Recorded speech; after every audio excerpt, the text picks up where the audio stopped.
When they laughed, I didn't flinch. When they whispered, I didn't answer. And when they called me the poor widow, I just smiled, holding the only thing my late husband left me, his old gold watch. They didn't know that watch was ticking for them, because inside its ticking heart hid a secret, one my husband had buried deep beneath layers of lies, love, and betrayal. And that secret was about to destroy every single one of them. My name is Clara Hayes, and for 23 years I was married to Richard Hayes, a man who built an empire from dust. He owned construction companies, apartment complexes, stocks, you name it. We weren't rich when we married, but by the time he died, our names were engraved on the skyline of Dallas. We had everything. Until the day his heart stopped, and mine nearly did too. Richard died of a heart attack in his sleep, on a cold November night.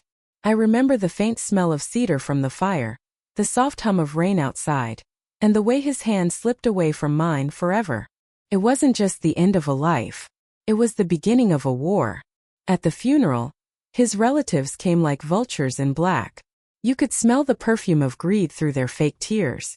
There was Elaine, his sister, tall, blonde, wrapped in pearls like a serpent with a smile. There was Mark, his nephew, slick hair, expensive suit, sunglasses hiding his impatience. And then there was Cynthia, his ex-wife, who came for closure, though everyone knew she came to see if the casket had room for her regrets, or her chance at revenge. They surrounded me like I didn't belong there. Like I was the stranger, the outsider who'd stolen their golden boy. Elaine hugged me tightly at the graveside, her lips brushing my ear. "Well, Clara," she whispered, "you might have loved him, but let's see what he really left you." Her words slithered under my skin like venom. After the burial, we all gathered at Richard's mansion, our mansion technically, for the reading of the will. I sat quietly at the end of the long mahogany table, while the others exchanged smirks, pretending not to count their imaginary money. I could still smell Richard's cologne on his leather chair. The lawyer, Mr. Graham, an older man with gentle eyes and a silver tie, adjusted his glasses and began. "This is the last will and testament of Richard Allen Hayes." The room went silent. Mr. Graham's voice was calm as he read, but I could feel every eye drilling into me. "To my sister Elaine, I leave the family estate in Dallas. To my nephew Mark, I leave my business shares. To my ex-wife Cynthia, a sum of $500,000, as settlement for our shared past. And to my wife Clara Hayes." The room went still. I held my breath. "I leave my old gold watch, the one I wore every day." A snort broke the silence, Mark's laugh. Then came Elaine's sharp, cruel chuckle. Cynthia smirked, crossing her legs like a queen watching a peasant lose everything. "Guess he thought sentiment was your style, darling," she said. The lawyer closed the folder. "That concludes the reading." They howled. Elaine clapped her manicured hands, Mark leaned back grinning, and Cynthia smiled like she'd won the crown. "You spent years playing the loyal wife for a watch?" Elaine said. "Maybe he wanted to remind you of your time being up," Mark added. Each word was a dagger. I sat there numb but not broken. I didn't cry, didn't scream, didn't fight. I just looked at that watch in my hands. Gold, scratched, heavy with years of memory.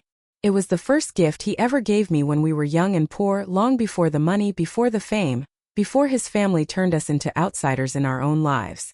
They laughed until their voices echoed off the marble walls. I stood up slowly. "Thank you," I said softly. He loved this watch more than anything he owned. Elaine rolled her eyes. "Well, enjoy it. It's all you've got." And I walked out of that mansion with nothing but that ticking piece of gold, and a burning fire in my chest. That night the mansion felt hollow. Every picture, every memory like ghosts staring down at me. I sat in Richard's study, staring at his handwriting framed on the wall. "Integrity is what you do when no one is watching." The irony made me tremble. I opened the watch. Inside was a photo, our wedding picture, and behind it a note I'd never seen. "For Clara, you always saw beyond the gold. Wait 1 week. R." My breath caught. Wait 1 week. I didn't understand. Not yet. But I knew Richard. He was a man who planned everything, even from the grave.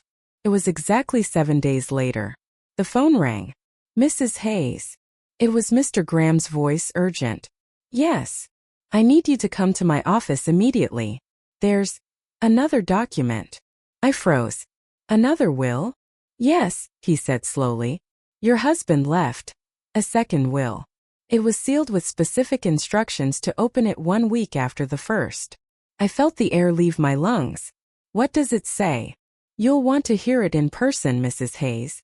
And you might want to bring the watch. My heart started pounding. When I arrived at his office, Mr. Graham was already standing by his desk. Elaine, Mark, and Cynthia were there too, smug, still gloating, still dressed in expensive black like they were starring in their own victory parade. Mr. Graham opened a safe and pulled out a thick, sealed envelope. This, he said, was Richard's true last will and testament. The first was a test. A test? Elaine snapped. Yes, he continued. A moral test. Richard wanted to see who would show compassion, humility, or cruelty if they believed they'd inherited his fortune. Mark laughed nervously. That's insane. He already gave us everything. Cynthia crossed her arms. What's the point of this? Mr. Graham unfolded the second will, cleared his throat, and began to read. To those who mocked my wife, who revealed their greed in my absence, and who valued wealth over love, I leave nothing. You failed my final test. To my beloved wife, Clara Hayes, who stood by me through poverty and prosperity, through sickness and loneliness, I leave everything. All properties, companies, accounts, and estates are hereby transferred to her sole ownership. The room went silent. I could hear the ticking of that gold watch, steady, poetic, final. Elaine turned pale. That's not legal. It's perfectly valid, Mr. Graham interrupted. This is notarized and witnessed by 3 of his partners. I've already begun the transfer. Mark slammed his fist on the desk. This is a setup. He was senile. Cynthia muttered under her breath. You little snake. I turned to them, calm, almost serene. This old watch, I said, holding it up, just bought me your house. I left the office with the sunlight on my face, my heart trembling between grief and justice. Behind me I could hear Elaine shouting, Mark swearing, Cynthia crying. But I didn't look back. Because Richard had just spoken from the grave. And his voice was louder than all their laughter. That night I sat in the mansion again. My mansion now. The halls felt different, quieter, yes, but no longer haunted. Still I couldn't sleep. Because part of me knew this wasn't over. Richard had left me everything, but he'd also left me questions. Secrets. Shadows. Why the test? Why the note in the watch? Why did he seem to suspect betrayal long before his death? And most of all, who really killed Richard Hayes? Because the more I thought about that night, the more I realized his death might not have been natural at all. And that, dear reader, was when my story stopped being about inheritance and became about revenge. People think revenge begins with anger. Doesn't. It begins with silence. The kind that seeps into your bones when everyone who mocked you suddenly fears your name. That's the silence that filled my mansion after I became Mrs. Clara Hayes, sole heir of everything. But beneath that silence, something else began to whisper. Something Richard had left unfinished. And I was about to find out just how deep his secrets ran. For days I wandered the mansion like a stranger. Every hallway was a memory, every room a lie. The portraits on the wall.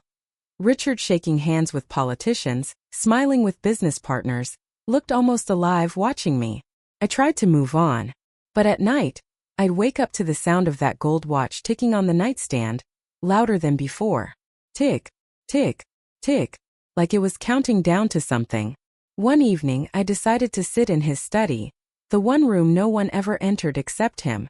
The scent of his aftershave still lingered, faint but haunting. I ran my hand across his desk and found a small key taped underneath the drawer. It was old and rusty. On it was a small tag. For Clara when the time comes. I searched the house for hours trying every lock. The key didn't fit anywhere. Until I remembered the basement. Richard had always kept it locked. He said it was just storage. I'd never questioned him. Love makes you trust too easily. When the key slid into the lock, it turned smoothly. The door creaked open and a chill hit my face. The smell of dust, oil, and old memories filled the air. A single bulb flickered on, revealing something I never expected. Rows of locked metal cabinets, boxes labeled private, and a corkboard covered in photos and documents. At the center of the board, circled in red marker, was one word. Betrayal. I pulled out one of the folders. Inside were pictures of Elaine, Mark, and Cynthia. Each one had handwritten notes. Financial statements, suspicious transactions, company reports. Richard had been investigating his own family, and apparently he didn't trust any of them. I found one more folder labeled confidential. Don't trust anyone. Inside was a USB drive and a letter addressed to me. Clara, if you're reading this, then my fears have come true. Someone close to me wants me gone, for the money. I've seen the signs. Forged signatures, missing funds, strange prescriptions. If anything happens to me, look at the watch. You'll find the code that unlocks everything. I love you. Don't let them take what's yours or my legacy. Richard. My hand shook as I read it. Someone wanted him dead. I turned the gold watch over, examining it under the desk lamp. On the inside of the backplate were tiny engraved numbers. April 27, 89, our wedding date. I plugged the USB into Richard's old computer and entered that as the password. The screen came to life and my world changed again. There were folders named Mark Transfers, Elaine Partnership, and Cynthia Calls. Each contained damning evidence. Mark had been embezzling company money, moving it through fake contracts. Elaine had sold company land under Richard's name and taken the profit. And Cynthia. She'd been meeting with someone named Dr. Samuels, the same doctor who signed Richard's death certificate. My blood ran cold. Just as I was processing this, my phone rang. It was Mr. Graham again. Mrs. Hayes, I just received an odd request. Mark tried to contest the second will. He's claiming you manipulated Richard into signing it. What? Don't worry, he continued. The evidence is strong, but you should know they're desperate. Be careful. His tone shifted, quieter. And Clara. Richard came to me weeks before he died. He told me if anything happened to him, I should trust only you. He was afraid. Very afraid. I felt tears sting my eyes. My husband had known death was coming, and he'd prepared for it. 2 days later, Elaine called me. Her voice was sugary sweet. Clara, we were all upset about the will. Maybe we could talk? Clear the air. I knew it was a trap, but I agreed. Sure, I said. Let's have dinner at the mansion. I'll cook. Silence. Then a hesitant laugh. At your mansion? Our mansion, I corrected. You can bring whoever you like. If they wanted to play games, I'd play smarter. That night, the table gleamed under soft candlelight. I'd set it beautifully, just as Richard liked it. Elaine arrived in diamonds, Mark in arrogance, and Cynthia in red. Like guilt personified. I welcomed them with calm politeness, masking the storm inside me. You've made yourself comfortable here, Elaine said, looking around. I suppose I have to, I replied. It's mine now. They exchanged dark glances. Mark poured himself a drink. Cut the act, Clara. You think anyone believes you didn't trick him? You were nothing before him. I smiled faintly. You're right. I was nothing. But Richard saw something in me that you never could, loyalty. I stood and placed the gold watch on the table. Do you know what this watch really is? I asked. Elaine scoffed. A piece of junk. No, I said softly.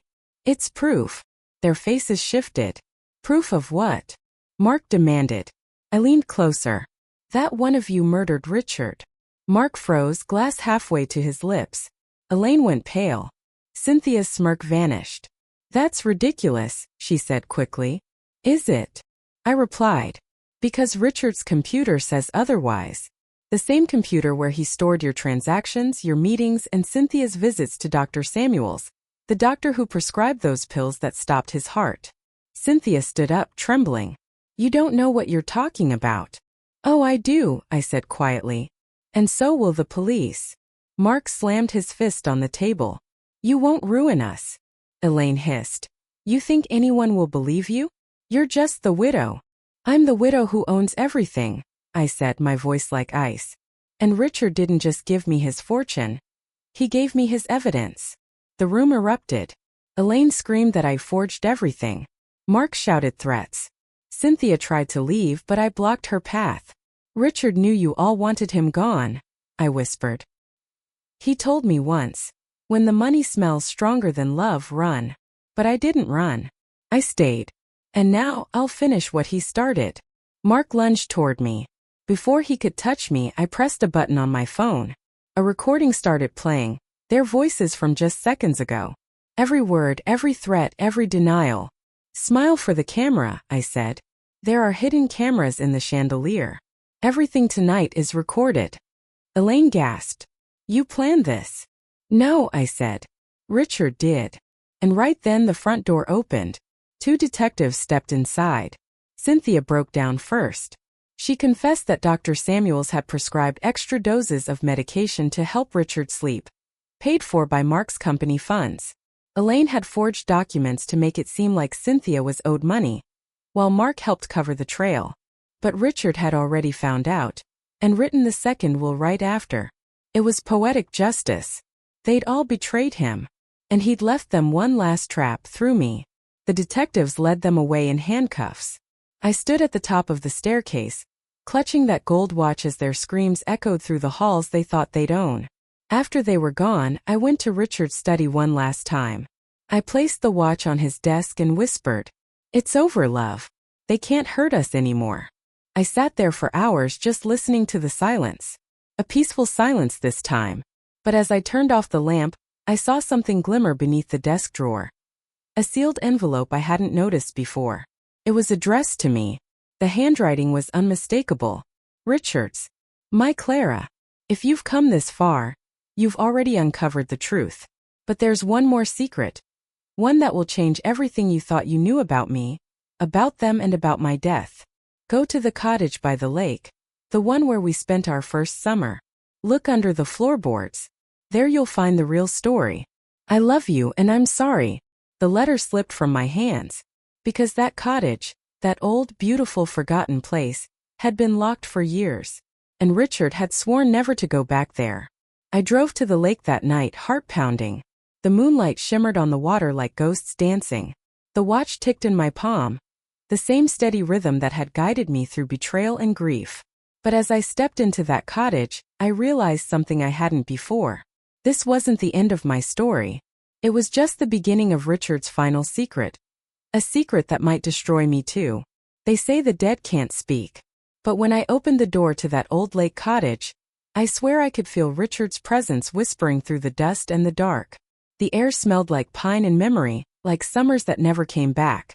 The gold watch ticked softly in my hand, each second echoing like a heartbeat from the grave. And somewhere deep inside, I knew whatever I was about to find here would change everything. The cottage hadn't been touched in years. Cobwebs hung from the ceiling beams, and the floorboards creaked like they were groaning under the weight of the past. The fireplace was still filled with ash. On the mantel sat a photo, the two of us, younger, smiling, wild with love. I traced my fingers over the glass, whispering, "Why did you send me here, Richard?" The floor groaned under my feet. Then I saw it. One plank near the corner of the room, slightly raised, the edges worn down as if it had been opened before. I knelt and pried it loose. Beneath the floorboards was a small iron box, sealed with a lock identical to the one on Richard's office drawer. My heart pounded. I took out the key that hung from the gold watch and turned it slowly. The lock clicked open. Inside were letters, photographs, and a small black notebook, the kind Richard used for business meetings. But these weren't business notes. These were confessions. The top letter was addressed to me. Clara, before you hate me, please know everything I did to protect you. You've seen what greed does to my family. But there's something darker beneath it. Elaine, Mark, and Cynthia weren't just after my money. They were part of something larger, something that started long before you came into my life. And I was part of it once too. My stomach twisted. What does that mean? I turned the page, my eyes racing down his handwriting. In my younger years before you and I married, I made deals with people I shouldn't have trusted. Corrupt investors. Politicians. People who built their fortunes on secrets. I got out before it was too late, but Elaine didn't. She and Mark have been laundering money for a man named Victor Lane. And he's dangerous. If you've uncovered my files, they'll come for you next. I froze. The name sent a chill through me. I'd heard it before. Victor Lane was one of Richard's old business rivals. A name whispered in tabloids and lawsuits. Known for destroying lives through money and manipulation. Richard's letter continued. If you ever feel unsafe, find Detective Pierce. He was the only one I trusted outside our circle. I left him a sealed case file with your name. He'll help you. And Clara, don't wear the watch when you meet him. The watch contains a microchip that tracks location. It was designed by them. I only realized it too late. My breath hitched. The same watch that saved me could also be used to hunt me. Beneath the letter were photographs. One showed Richard with Elaine, Mark, and a man I didn't recognize, tall, silver-haired with sharp blue eyes. On the back, written in Richard's handwriting, Victor Lane 2010. Dallas Project. The next photo made my blood run cold. It was me, standing outside a grocery store last year. Taken secretly. Another photo, me at the hospital when Richard was sick. And another me walking home one night alone. The handwriting on the back said, "They're watching her." I stumbled out of the cottage, clutching the letters. The night air was heavy with mist, the moon casting long shadows across the trees. Then I heard it. A twig snapping behind me. I turned sharply. Nothing. But I knew I wasn't alone. Someone was out there watching me. My phone buzzed. A message from an unknown number. "You shouldn't have opened that box." The text vanished as soon as I read it. I ran to my car, heart hammering, and sped back toward the city. The road twisted through the dark forest, the headlights slicing through fog. But the entire drive, I couldn't shake the feeling that someone was following me. The next morning, I found Detective Sam Pierce, a quiet, broad-shouldered man in his 50s, with calm eyes that seemed to read every lie before you said it. He listened without interrupting as I told him everything, the letters, the files, the photos. When I finished, he leaned back in his chair. "Mrs. Hayes," he said slowly, "Victor Lane has been under investigation for years. Money laundering, extortion, and suspected murders. Your husband tried to help us, but then he withdrew, said he feared for your life." I felt a tear slide down my cheek. "So, his death?" "We never proved anything," Pierce said. "But now that you've found those files, we have leverage. You're in danger, Clara. You need protection." He handed me a card. "Go to this address tonight. It's a safe house. Don't tell anyone, not even your lawyer." It was a small cabin on the outskirts of the city, simple but secure. As I locked the door behind me, I finally let myself cry. Everything I thought I knew, about my husband, about our life, was unraveling. He hadn't just been betrayed by his family. He'd been hunted by his past. But even through the tears, a fire burned inside me. They took Richard from me. They ruined our life. I wasn't going to run anymore. Not this time. Later that night, I heard a soft ping from the laptop I'd brought. An email had arrived, from Richard's old account. The subject line read, "If you're reading this, I'm gone." I hesitated before clicking it. It opened a video file, grainy, old, but unmistakably him. "Clara," he said, his voice trembling slightly. "If you're seeing this, then they've won for now. Elaine and Mark are working with Victor to take everything. Cynthia doesn't know how deep she's in. But I've hidden something they want. Something that could end Victor's empire. It's encrypted, and the only key is your name." He looked straight into the camera, eyes filled with sorrow. "They may come for you, Clara. But you're stronger than they think. Trust no one, not even Graham. Especially not Graham." My blood froze. Not even the lawyer. The man who'd stood by me through it all? The next morning, I got a call from Mr. Graham. "Clara, are you all right? I've been trying to reach you. The police need more documents for the case." His tone was calm, too calm. "I'll bring them tomorrow," I said carefully. "No need," he replied quickly. "I can come to you." A chill went down my spine. "No," I said. "I'll handle it." I hung up, then called Detective Pierce. "He just called me," I said. "Graham. Richard said not to trust him." "Stay where you are," Pierce warned. "We've been watching him too. He's connected to Victor Lane's company, we just didn't have proof. Until now." My hands trembled. The man I'd trusted most after Richard had been part of the same network that destroyed him. That night I couldn't sleep. The forest outside the cabin was too quiet. Then at 2:17 a.m. the power went out. The silence was deafening. I grabbed the flashlight and reached for the watch out of instinct. The ticking was steady until suddenly it stopped. The front door creaked open. A shadow moved across the window. A man's voice, low, rough, whispered, Where is it, Mrs. Hayes? My breath hitched. They found me. I bolted for the back door, but another figure appeared. A tall man in a ski mask. He grabbed my arm. The files. Now. I struggled, kicked, screamed, and then in a flash of luck my hand hit the kettle on the stove. Boiling water splashed across his arm. He screamed, loosening his grip, and I ran. I sprinted through the woods, branches slashing my skin, heart pounding like thunder. I didn't know where I was going, only that I had to reach Detective Pierce. Behind me I heard engines start. They were chasing me. I reached a clearing just as headlights cut through the trees. Then a blinding flash. A car screeched to a stop in front of me. It was Detective Pierce. "Get in," he shouted. I dove inside and he sped off, the tires spitting gravel behind us. "They found you faster than I thought," he said, gripping the wheel. "We need to finish this. You have something Victor wants, the master file. The one your husband mentioned." I nodded, catching my breath. "It's encrypted. Only my name unlocks it." "Then that's what we'll use," Pierce said grimly. "Let's end this." At his office, we decrypted the last file using my name's LARA. When it opened, hundreds of documents appeared. Bank records, signed deals, evidence of bribes, illegal contracts. Everything Victor Lane had ever done, tied directly to Graham, Elaine, and Mark. It was enough to bury them for life. Pierce exhaled slowly. "This is it. This is what Richard died protecting." But as I looked at the screen, I saw one last folder labeled Truth. Inside was a video. It showed Richard sitting beside another woman. Her face was pale, eyes red from crying.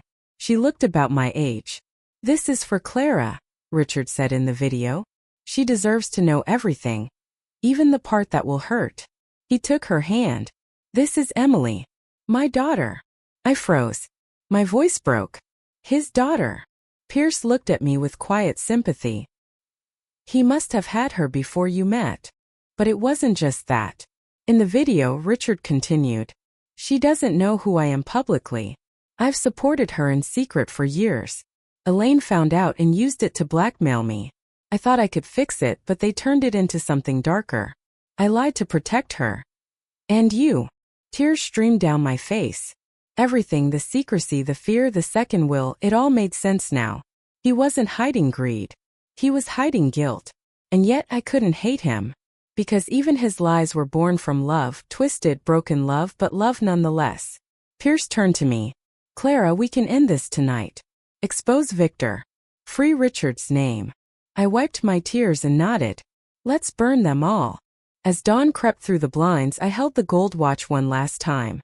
It was silent now, the ticking gone. But in that silence I heard something else. Not the past. Not fear. Just resolve. They thought they'd taken everything from me. But they forgot I still had time. And I was about to make every second count.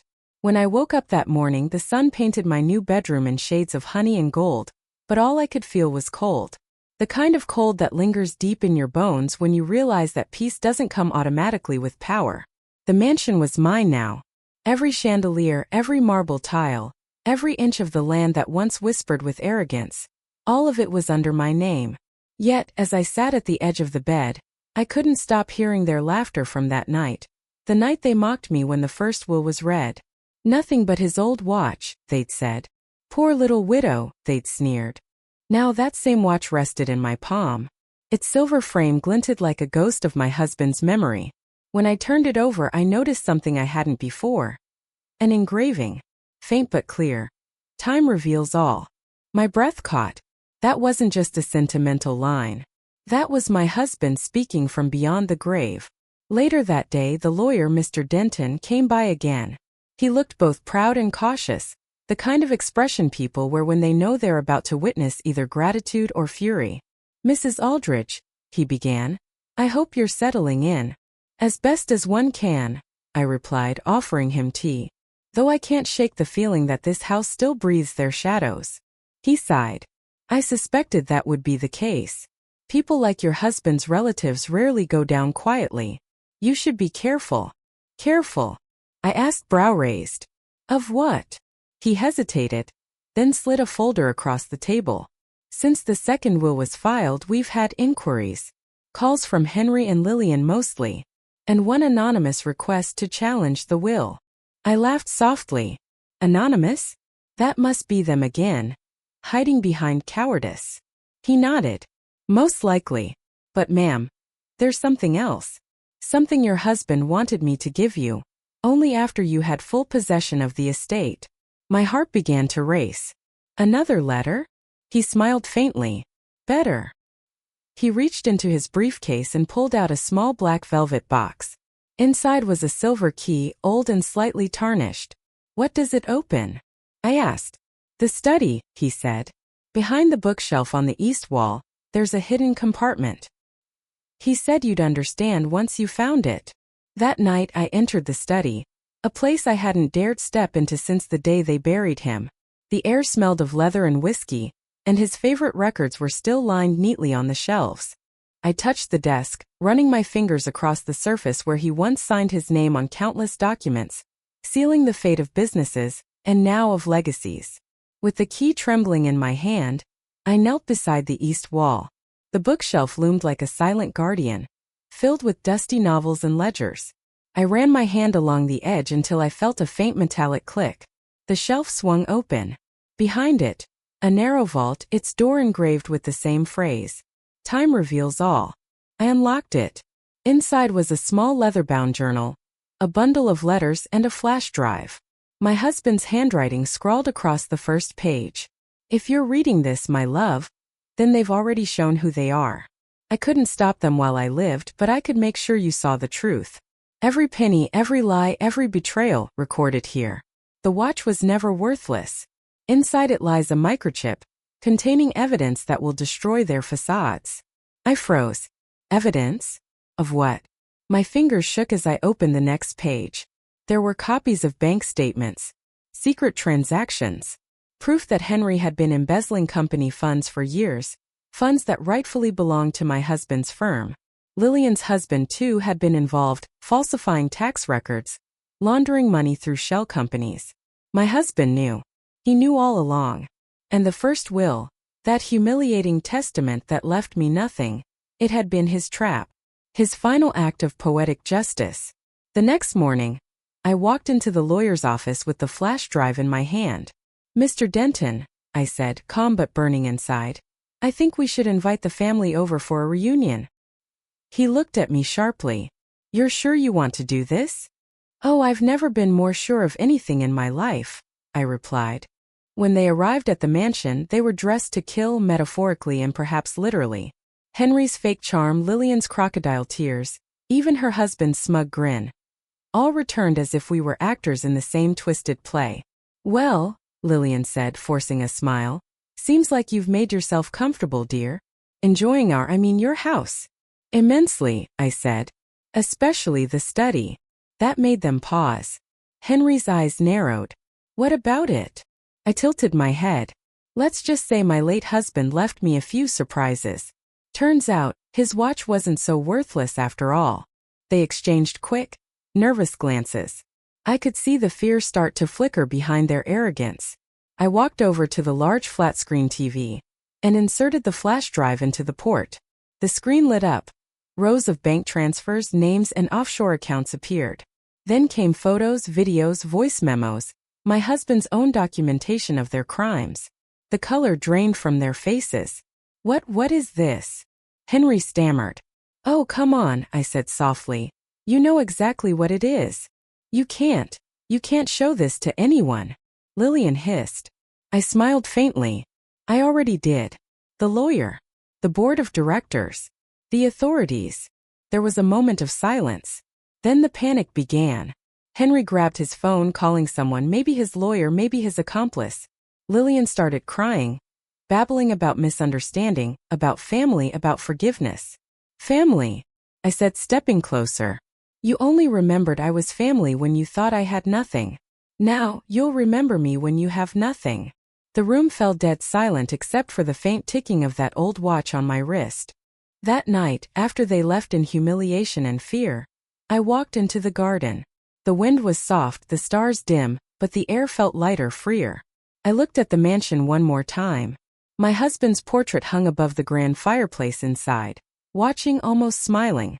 You were right, I whispered. Time really does reveal all. The watch ticked once, steady and strong, like a heartbeat that refused to fade. But deep down I knew this wasn't the end. Because people like them didn't surrender. They plotted, they clawed, they came back for more. And I was ready for that. For the final act. The act of reckoning. They say time heals all wounds, but I learned it doesn't heal everything. Some wounds fester. Some demand justice before they can close. It had been 2 weeks since I'd revealed the truth to Henry, Lillian, and the rest of my husband's vulture relatives. 2 weeks since the mansion had become mine, the company reclaimed, and the authorities alerted. But something inside me stayed awake at night. A whisper in the dark warning me it wasn't over. Because greed never sleeps. And guilt doesn't disappear, it rots. That night, as rain lashed against the mansion windows, I stood by the grand staircase, holding a cup of tea that had long gone cold. Every creak in the house made me jump. Every shadow seemed to shift. Then I heard it, the faint hum of an engine outside. Headlights swept across the drapes. I moved to the window and saw it. A familiar black car parked half hidden behind the gate. My heart skipped. Henry. I turned off the lights and stood still in the dark, listening. The rain muffled most sounds, but I caught it, the click of the side gate. They were here. I grabbed the phone, dialing Mr. Denton's private number. But before I could hit call, the power went out. The mansion fell into silence. For a moment, only the ticking of my husband's watch filled the air. Tick, tock, tick. I slipped off my heels, moved through the hall, and grabbed the small revolver my husband had once kept locked in his study, the one I'd found days ago. I never thought I'd use it. But that night I wasn't going to be anyone's victim again. Footsteps echoed across the marble. Then voices, low, angry whispers. Find the files, one said. She must still have more, another hissed. Lillian's voice. I peeked from behind the archway. They were soaked from the rain, flashlights in hand, faces twisted in desperation. Henry, she snapped, check the safe. She must have backups. If the police get everything, we're ruined. Henry kicked open the study door, his flashlight beam slicing through the dark. That's when I stepped forward. You already are ruined, I said. Their heads snapped around. I stood under the dim glow of the lightning outside, the revolver steady in my hand. Put that down, Henry barked, trying to sound brave, but I could hear the tremor in his voice. Why? I asked. So you can rob me again? Or maybe this time you'd rather kill me too? Just to make sure I stay quiet. Lillian's lip curled. You think you're better than us now because you got lucky with that will? You were nothing before him. Just a gold digger who married up. Her words sliced deep. Not because they were true, but because I'd heard them before, whispered at dinners behind my back, while I smiled and pretended not to notice. I took a step closer. Funny. A gold digger who owns the gold now. Henry lunged toward me. I didn't shoot, but I fired a warning shot into the wall beside him. The sound cracked through the air like thunder. He froze. The smell of gunpowder mingled with the rain-soaked wind. I should call the police, I said quietly. But I think my husband would have wanted something better, something poetic. Lillian sneered.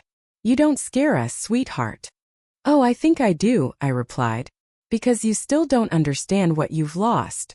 I lowered the gun slightly, reaching into my pocket, pulling out the old silver watch. This, I said, wasn't just a test. It was the key. Lillian frowned. To what? I pressed a small button on the side of the watch, one I hadn't noticed before. The back popped open, revealing a tiny microchip, just as the journal had said. This chip, I continued, contains video evidence. Recordings my husband made. Every confession you made when you thought he wasn't listening. Every meeting you had. Every lie you told. I turned toward the security camera in the corner of the hallway, one I had installed myself. It's streaming live to my lawyer right now. Their faces drained of color. Henry's voice broke. You wouldn't. I smiled faintly. Oh, I already did. By the time the police arrived, Henry was shouting, Lillian was sobbing, and I was calm, too calm.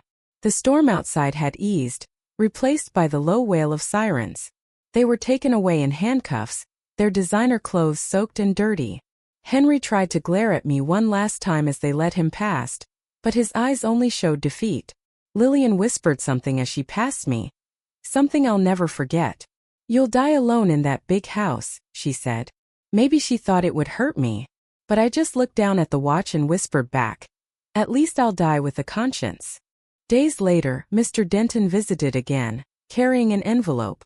One last letter, he said softly. From him. My hands trembled as I opened it. The paper smelled faintly of his cologne. The scent of memories, of love, of the man who'd seen through everyone, even me. My dearest Evelyn, if you're reading this, the storm has passed. I never doubted your strength. Only the world's cruelty. I wanted to make sure that when the vultures came, you wouldn't just survive, you'd rise. The watch was never about money. It was about time for truth, time for justice, and time for you to finally live without fear. I loved you even when I was gone. Remember that. I pressed the letter to my chest and cried, not the broken kind of cry that comes from loss, but the kind that feels like release. For the first time in months, I felt the house breathe with me, not against me. Spring arrived gently that year. The garden bloomed again. The house was quieter, lighter. The scandal had made headlines for weeks. Wealthy families' secret crimes exposed after mysterious second will. Henry and Lillian lost everything. Their companies seized, their reputations destroyed. Last I heard, they were living in a small rented apartment, fighting over what little they had left. Poetic justice, indeed. As for me, I reopened my husband's foundation, in both our names, to support widows who had lost everything. Every dollar felt like redemption. One morning as I walked through the garden, I felt a familiar tick on my wrist. The old watch. Still running perfectly.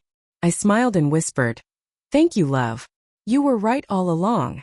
The wind stirred the roses, carrying the faintest echo of his voice, or maybe just my imagination, saying, "Time reveals all." And in that moment I knew the time for revenge had passed. What remained was peace. Hard-earned. Honest.